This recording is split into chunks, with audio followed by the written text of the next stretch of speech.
Well, welcome along to Donington Park, everybody. The opening round of the Bell Sport Challenge Series is heading to the grid.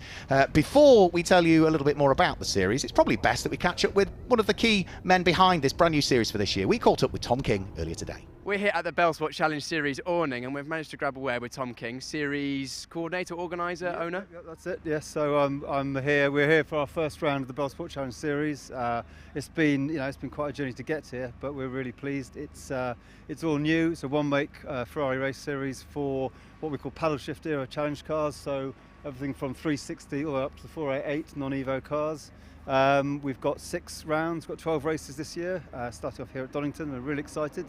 Pleased the sun's come out, and we've done qualifying already. Everybody's come back, everybody's happy, and we're looking forward to our race, so it should be really good. Brilliant. The cars look excellent on circuit. I'm sure they're an absolute blast to drive. Of course, the fact that it's a completely Ferrari championship is a really cool selling point. Do you want to tell us about the championship and why you think it's got some really serious legs in it? Yeah, we're really pleased to have these cars running because some of them haven't been out competitively for a long time. Ferrari run their challenge series, and that's for Evo 488s at the moment. But as these cars age, they've kind of been put away, and our business, Bell Sport Classic, we're specialists in Ferrari, and we go and see people, and there'll be these challenge cars in their collections gathering dust, and we thought, well, we've got to get them out there. So we're working with the Ferrari Owners Club in Great Britain to do this, and we're just really pleased that there is now a reason for these cars to run, and a competitive one, an enjoyable one. So it's about fun. This is gentleman racing, but we've got a good spread. Everything we've got a handful of 360s, 430s, and 488s. So really pleased to get off the ground, and looking forward to growing it for the second round. Very much so. And it looks like the cars, everyone's enjoying themselves so much. They're fast cars as well, aren't they? They are quick cars. I mean, these are all quick. They're all, they're lovely things to watch. Ferraris racing, and who doesn't want to see that? But yeah, the 488, these are 670 horsepower turbocharged Ferraris. They are, fully committed when they're going around this lovely circuit. So, with the weather like this, I think we're going to have a great day. It's great to have them on the stream, of course, today, and we'll be showing off all of the amazing racing, and we look forward to seeing you for the rest of the season and the championship as well grow. Brilliant. We're looking forward to it. Thanks very much.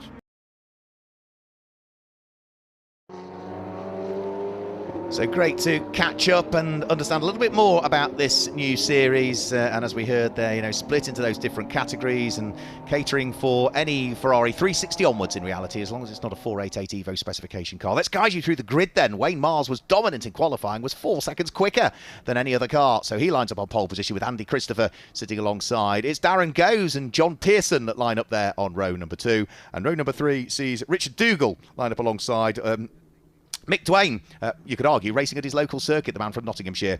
The next row of the grid is row number 4, which is Tim Cairns, and alongside Tim Cairns is where we see Matt Wilton, and then onto the penultimate row of the grid, Michael Sullivan and Nick Carey share the 5th row of the grid, and Richard Fenny at the wheel of his 360 is there on his own on row number 6. So we've got a mixture of 488s, of 430s and 360s on the grid. We don't have a 458, which would drop into Class 3. So we've got cars from Class 1, Class 2, Class 4 and Class 5 in the various classes. So if it's a Ferrari 360, it's Class 1. If it's a 430, it's Class 2. If it's a 458 challenge spec car, it's Class 3. If it's a 488 non-Evo, it's Class 4. And Class 5 caters for all other cars thereafter, which includes, for this one, John Pearson with the Ferrari 430 to GT3 specification. And that car, the white Ferrari on the second row of the grid is, on the second row of the grid is one of those cars. In fact, no, it's red, isn't it? I just spotted it there, scribbled down the colour wrong. So we're about to get not just the race underway, a new series underway. Lights are off on the safety car. We're about to go racing in the Bell Sports Challenge Series for the first time. Wayne Mars is in the light green car off to driver's left. The black car is Andy Christopher alongside. And when the lights go out, Wayne Mars already works his way into the lead of the race. Andy Christopher comes over to cover off Darren Goes, but Darren Goes has got the inside line and is going to squeeze his way through at the wheel of his machine. So Darren Goes picks up second position. Andy Christopher is down there into third place, and I think it was John Pearson that slotted himself through into fourth position with the 430 GT3. So it's always good, Piers Priory joins me in the commentary box, to see Ferraris out there racing, albeit Mick Dwayne, I'm afraid to say, very early on, is a pit lane visitor. Yeah, Darren Goes looking very racy at the start in the yellow car there. He was almost up to the grass, jinking to the inside, but managing to get second place on the circuit. Of course, different class cars all fighting together, but it's great to see so many Ferraris out on the circuit for this brand new series. Yeah, it's always good to see a new series come out, and I know loads of hard work has been done behind the scenes by Bell Sport, Tom King and the team, working in conjunction with MSVR to bring about this new series. There's a lot of Ferraris out there sitting in garages, and this allows people to come out and race them against like-minded people as well. So let's hope that this gains extra momentum as well. But good to see 11 cars on the grid for this first outing. Wayne Mars was dominant in qualifying. He's pulled away to a good degree on the first lap of the race. There is the number 33 car of John Pearson, so that is to GT3 specification, and it's nice to see, you know, we've just seen GT3 cars out there racing in one of the supporting races. We might call it a GT3 car, but GT3 as a formula has evolved, hasn't it, in terms of the aero on the car. So as these cars become older, they're no longer competitive in international racing, so it's great to find a new home for them. GT3 is, of course, basically the pinnacle of GT racing, as it's being adopted worldwide by all of the major series. But there have been, as you mentioned, many different upgrades as the years go on. The cars evolve. They issue Evo kits direct from either Ferrari or whatever manufacturer it is, and it does change the way the cars are. I remember first GT3 cars, you had stuff like the original BMW Z4 and stuff like that, yeah. and the McLaren 12C GT3. And you look at them now, and you feel that they're dated cars or they're older cars, but they're still absolutely crazy and awesome pieces of machinery. But they're just the finer edges that have been fine-tuned over the years. The last 10-15 years in GT3 means that, you know, some people, if they don't have the money or they potentially picked up a slightly older car, you can still race them in a series like the Bell Sport series, for example. Yeah, it's great, isn't it? It's brilliant to see these cars out there. The race leader, Wayne Mars, still working hard. Darren Goes is going with him as they come over the start-finish line. We've seen a lot of Darren Goes racing in front-wheel drive cars over the years, less so of racing rear-wheel drive cars, whereas Wayne Mars has largely always been a Ferrari racer and has raced contemporary GT3 machinery over the course of the last few years and has been quite successful with that. He picked up championship just last year. Darren Goes, new fastest lap of the race so far for Darren Goes, so he's pushing hard, 1 minute 10.376. Now, Wayne Mars might have been on pole position by over 4 seconds. Well, the pendulum swung a little bit, hasn't it, now on race pace? Yeah, well, you mentioned that Darren Goes has done largely front-wheel drive machinery. These can assure you that none of these Ferraris on circuit are front-wheel drive, but it's clearly not hampering his speed at all. As we get the car number 83 there is off, and also the car number 22. Oh no, is that Goes? It is. That is Goes has made a mistake on the exit of McLean's. He's probably just dropped a wheel on the exit with the powerful Ferrari. Hopefully he can get that going again, but remains to be seen. Yeah, such a shame. I think Michael Sullivan was the other car that had the off. This is Mick Dwayne, who has raced Ferrari sporadically for a good number of years. He's also converted over to front-wheel drive. He was racing, I think, a Renault Clio last weekend down at Snetterton. Thankfully, the number 83 car, which is Richard Dougal, sorry, I think I said it was Michael Sullivan, but he's number 8. 83 is Richard Dougal. He gets it pointing back round in the right direction, but I'm afraid for Darren Goes is going nowhere at the moment. He's out of the race. Oh, that is a real shame, because he was mounting a lot of pressure on our leader Mars, and those two very similar looking cars, obviously, yes. Well, they actually are the same cars, but they were hopefully teeing up for a nice battle. But it just shows how fine the margins are on these powerful 488s in the, is that class 4, isn't it? The class 4, is it? Class 4, yep. Yeah, class 4. Those class 4 cars are very, very fast in a straight line, and, you know, a bit too much throttle. It's easy to whip them round, and hopefully not too much lasting damage there, but unfortunately, end of Goes race. Yeah, Tim Kearns, you can see just heading in towards the Robert chicane there. Not that far behind him is Richard Fenny. Richard Fenny is a name that rings a bell with regards to having done lots of Ferrari racing over the years, and whether it be the Ferrari Formula Classic. I think he also used to do part of the Ferrari Hill Climb Championship that they had as well. And he at the moment is trying to stay out of harm's way whilst recovering. Richard Dougal squeezes his way through and past, so the 360s all together. And again, you know, this series allows you to look at the evolutions of the cars as well, from 360 to 430 to 458s if we had them out, to the 488s. You can see those continual evolutions of the brand.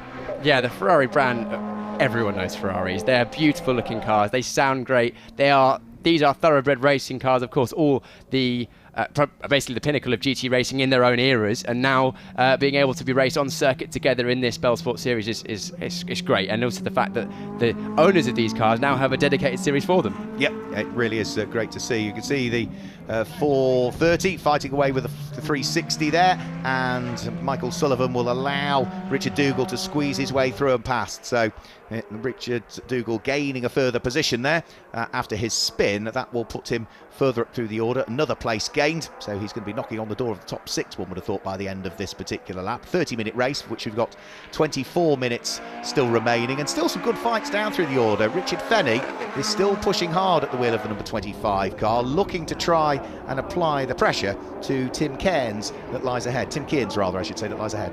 Yeah, it's really good to see all the different evolutions of the cars throughout the years, because they all have a very similar look, don't they? They're all very much Ferraris, but just ever so slight evolutions of shape, and then you've got the more modern cars like the 488 there, which is again still a very similar shape, but just minor tweaks to upgrade them and keep them I suppose current with the times as they move on. Looks as though Wayne Mars there was unsure as to whether Mick Dwayne had seen him or not, so there was a dab of the brakes midway through the exit of the corner there. Mick Dwayne is still not really as yet, I don't think. Yeah, he spotted him now and going to let him go through, so Wayne Mars picks up the place, and the fresh and fruity supported car of Wayne Mars, the family business, goes through and laps a further car. Now Wayne Mars now has about a 3, nearly 4 second advantage between himself and the car that's second in the race, which is Andy Christopher's 430. That's the black 430 that runs in Class 2, and then third in the race at this stage is going to be number 33, which is John Pearson at the wheel of the 430 GT3 spec car. Yeah, you can see that the fresh and fruity car does look fresh, doesn't it, with the white and the lime green highlights, and then you've got some very classic Ferrari colours there, where you've got the bright red in the foreground with the number 25 as that, and then the black with the Italian flag on the roof, very patriotic. As we see, there's a bit of this is holding up Mars quite a lot, isn't it? It is, yeah, so he was hugely compromised there by the traffic, and Andy Christopher all of a sudden is there and is looking to try and pounce for the lead of the race. They need to get past these back markers. Also John Pearson is in on the mix as well, so Andy Christopher goes through. John Pearson in third place at the wheel of number 33 Ferrari, can't quite clear both 360s, but will do by the time they exit Redgate Corner and on towards the top of Hollywood. So we've now got a squabble for the lead again once more. Wayne Mars leads the way, Andy Christopher not that far behind him in second place, and again, Piers, there's more traffic to deal with just up the road. Just up the road, it's brought the lead fight together. It was almost 3 of them for a lead for a moment, but then again, Pearson just getting held up slightly through Redgate as the slower cars were staying on their racing line as they should, being predictable, but as where you catch the traffic does dictate how much time you'll lose. But it's brought Mars and Christopher together, so over the line it was only a tenth and a half. Yeah, nothing to choose between them over the start-finish line, but some of that was down to the way that he was compromised, Wayne Mars, through the Robert chicane. Nothing that the back markers did wrong, it's just the race leader met them in the wrong place, and they can't disappear. They've got to turn into the corner at some point. So dives onto the brakes, picks his way right and then left at the Robert chicane. The lead advantage that was just under 0.2 of a second, 0.179 of a second, I think will grow. It does, it grows up to 1.2 seconds, a full second quicker there was Wayne Mars. You could see the nose of that 488 dip as soon as he hits the brakes. He is putting a lot of pressure through that brake, and I know that's one of the things that, you know, when drivers are working with a pro, and they'll try and understand as to exactly how much pressure in terms of pounds they're putting through the brake pedal each time to really get the car to dive into the ground. Yeah, it's sort of twofold really. You've got the peak pressure that you want to hit, because unlike driving on the road where you'll generally increase the brake pressure as you get towards a corner, in fast racing cars like these, you will be wanting to get realistically to maximum brake pressure very, very quickly and then bleed off as you get to the corner, known as trail braking. A lot of you very well-informed listeners will be well aware of this, but you know, it's the major misconception. I know, Mark, you've got a lot of experience with this, a lot of supercar stuff that you've worked with, that drivers often, when they drive fast the first time, they feel like the car's unstable going into the corner because their brake trace is completely the wrong way around. It's very counterintuitive if you've only ever driven on the road. Yeah, very much so, and all of these drivers will certainly, having driven performance Ferraris, will know full well exactly what they want to do. I love the livery of Matt Wilton's car, sort of the black and the white and the pink that turns to teal on the opposite side. That is a commentator's dream, because you know, so often you see lots of Ferraris either in red or in black or yellow or white. That looks totally different. Yeah, it's a great livery, and I mean, I'm very much partial to a bright livery, and I like the sort of the two-tone going on there, and it looks really good. I think the colours complement each other well, and it's great to see the drivers and the teams, and well, I say the teams, but it just gets to the drivers and their cars taking such pride in the way they're presented. They all look so good. It's such a good looking grid of cars. Not only the fact that they are Ferraris and their lovely shapes are very pleasing on the eye, but the sponsors and then the liveries, of course, a lot of attention to detail and great graphic design going on with a lot of those too. Yeah, that's the first point supported Ferrari. Mick Dwayne here, who is running along with the other Mick, Michael Sullivan, that we've got in the order. So this will be the fight for 6th and for 7th position by the look of things. The 360 of Mick Dwayne having a lot more momentum coming out of the old hairpin, closing in on the 430 that lies ahead. Is he going to be able to squeeze his way through? Not at McLean's corner, he's not, but Mick Dwayne might try and switch back on the exit, and the man from Newark in Nottinghamshire, so very much racing at his local circuit, will just have to be patient and wait maybe until the exit of Coppice to try and work his way through and past. Yeah, he was looking around the outside of McLean's, but I said that yesterday in a different support race, that's not really the way to go, and then got shown up by one of the drivers. But this time it was Dwayne not taking the risky move around the outside, sticking down the straight. Those cars very similar in a straight line, even though they are different classes and slightly differently aged machines, but again very evenly matched and having a great race out there.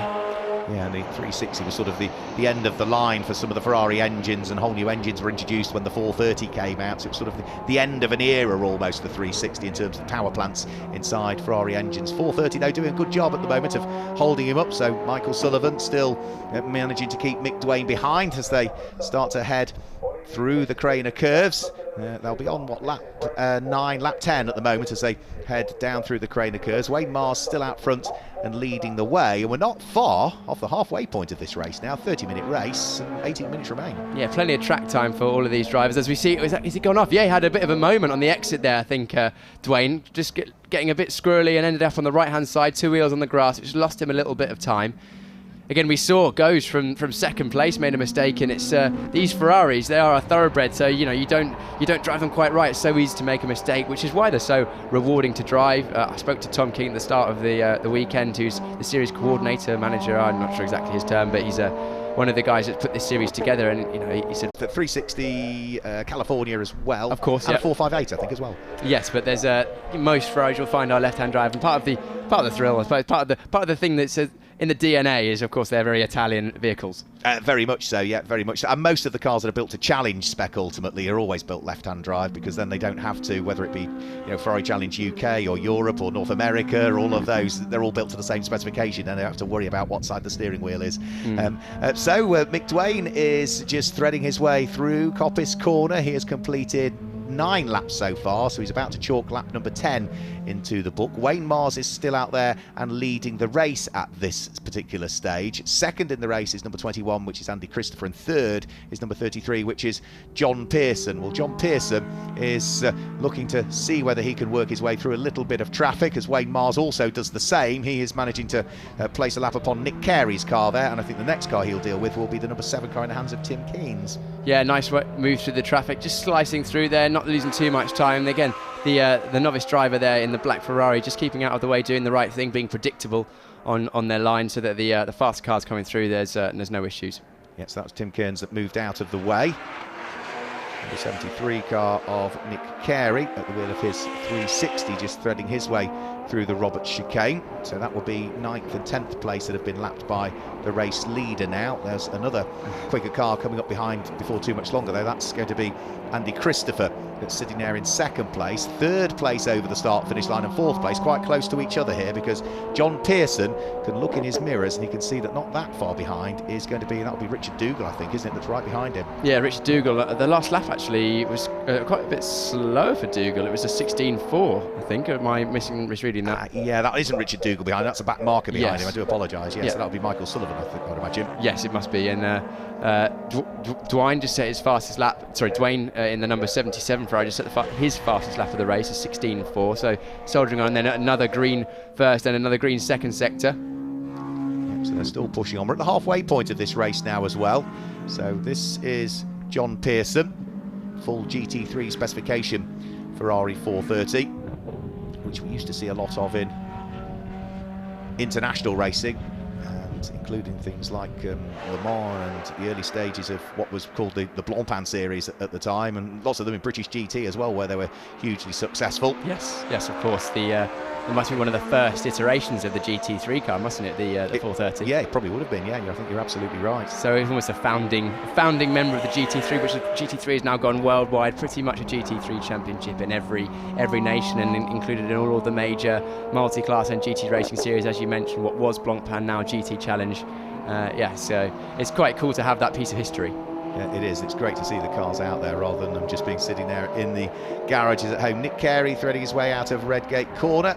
More backmarker lappery taking place as well as they dive their way down through the Craner curves. Wade Mars leading now by 10.5 seconds from the black 430 in the hands of, Andy Christopher. Out of the old hairpin comes Richard Dougal. Next car he's going to want to try and work his way through and past is going to be Tim Kearns. And Tim, I think, just indicating there that he's going to move off to the left-hand side and leave the door open for Richard Dougal, or is he? No, nose to tail, they'll go through McLean's corner. It'll be the exit of the corner where he'll look to try and squeeze his way through and place a lap, if he can, on the car, which indeed he has done. Yeah, Dougal doing very well not to dive up the inside unnecessarily. They're taking a lot of curve through Coppice. It can be quite a quick line, but it's slightly uncomfortable. But you were mentioning it's great to see these cars on circuit. Some of them, some of these cars potentially may not have been racing or even on circuit if this championship had not been set up. But I am always of the opinion that a racing car is designed to do one thing, and that is go faster around a race circuit. So as much as they do look nice in showrooms and stuff, this is where they belong. Oh, I couldn't agree more. No, it's great to see them. Great to see them out there, and it's always nice to see a new championship have its first round and be well supported. 11 cars is, it's a lot of hard work to try and start a new championship, a lot of paperwork, a lot of time and money investment to get it working, and then it's nice when you then get the support from owners that want to come out and maybe dust their cars off that haven't competed for quite some time and find that little niche in the market, something that allows those cars that perhaps have been parked up for 5 years to come out and race. Yeah, and it's great to have that. I love listening to them go around as well. I mean, you can hear them. It's a really good soundtrack going across the Derbyshire. Is it Derbyshire? Were we saying we're in Derbyshire, Mark? It depends on what part of the circuit you're on. I think some of it's in Leicestershire, some of it's in Derbyshire, some of it's in Nottinghamshire. We're literally surrounded by 3 different counties. Yeah, so whatever part of the country we're in, you can hear that roar of the cars going past, and it's just... Yeah, I love it. I love hearing the visceral feeling of being at the circuit with these cars going around is part of the attraction, I think, and that's why people love the Ferraris and still want to race them.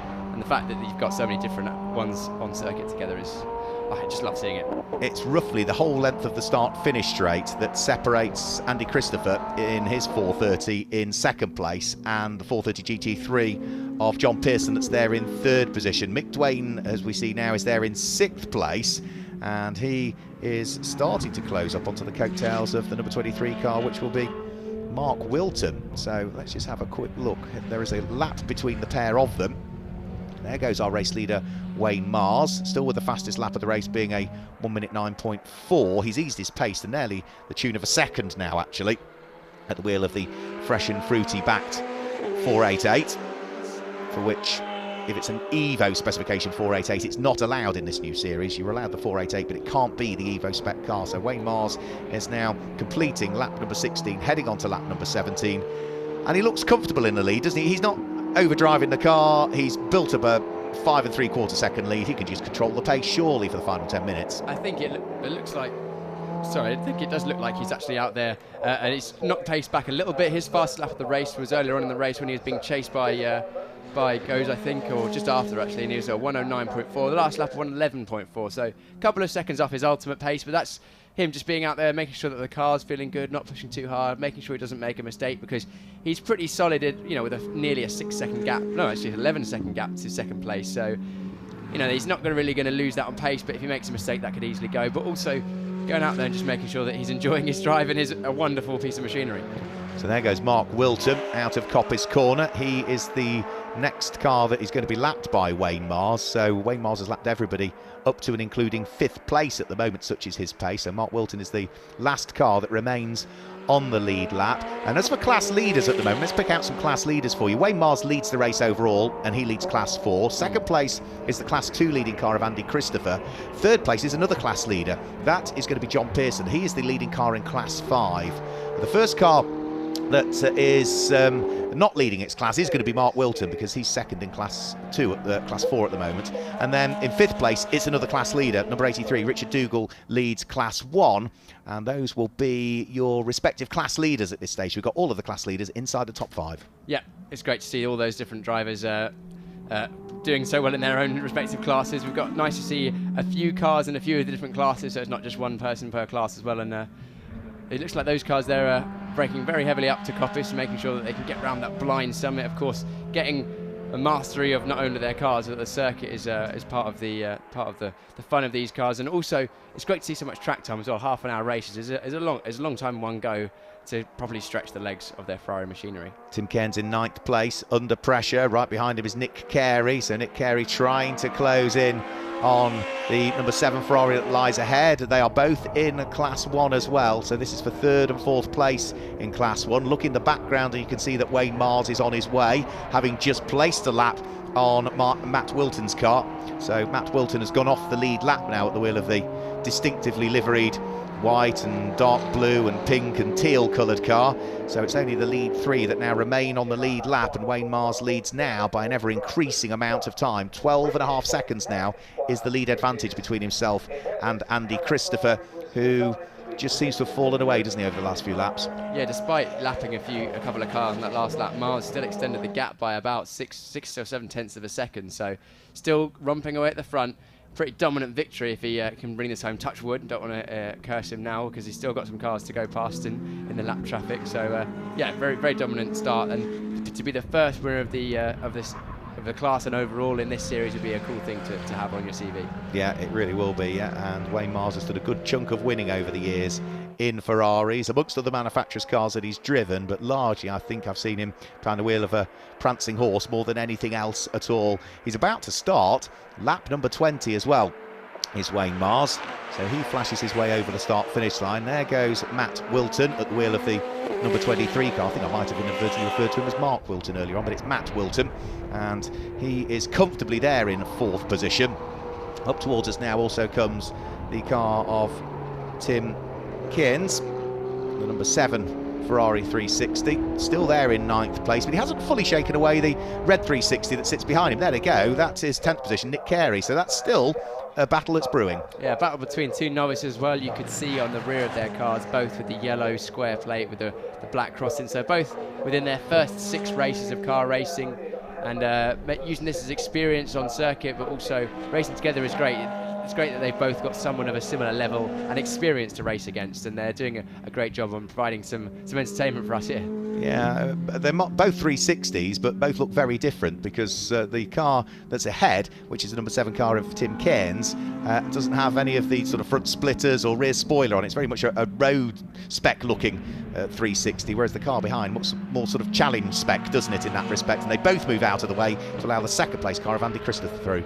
Andy Christopher making his way through in there in the 430, the Ferrari 430, which is in all black with the giant prancing horse on the front bumper. Again, it's more of a challenge spec car with the big shovel front, and looks like a big snow plough, but that's of course for aerodynamic purposes.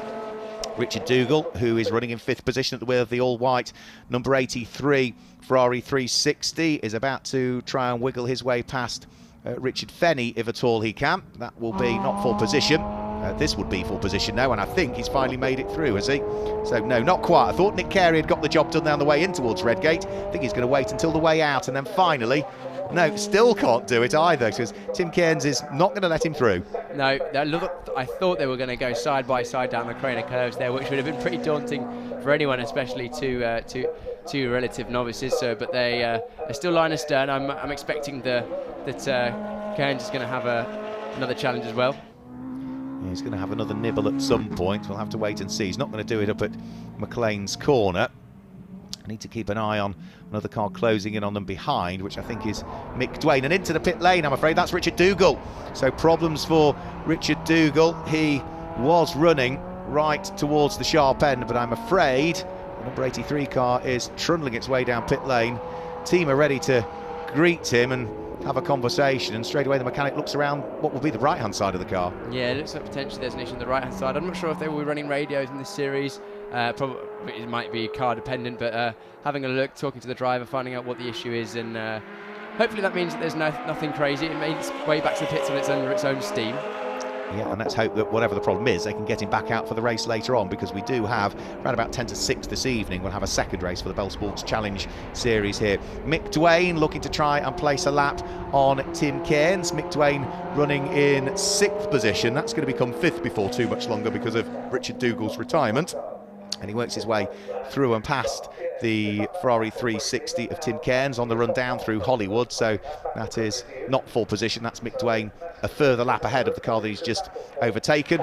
4 minutes remaining. Wayne Mars leading comfortably by 16.8 seconds now. That is a commanding lead, and barring any disasters, I can't see that being whittled away. Can you, Mark? No, not at all, not at all. So it looks good for Wayne Mars. It looks good also for Richard Dougal. Whatever the problem was with his Ferrari that brought him into the pit lane in the first place, clearly he's been given the thumbs up by the team, because he is now back out on track and heading round through the old hairpin, past Starkey's Bridge and up towards Schwantzkurve and McLean's Corner. So a brief call into the pit lane. He might have lost a place, but it's not going to be much more than that. He's lost as a result of that brief pit stop. You can see that there's a slight gap between the left door sill and the I don't know, the window almost. As you can see, there's probably perspex windows in these challenge type cars, and that'll be getting some nice cooling breeze into the cockpit. They're always welcome in these cockpits of the challenge cars, and any GT car, they tend to get pretty hot because a lot of the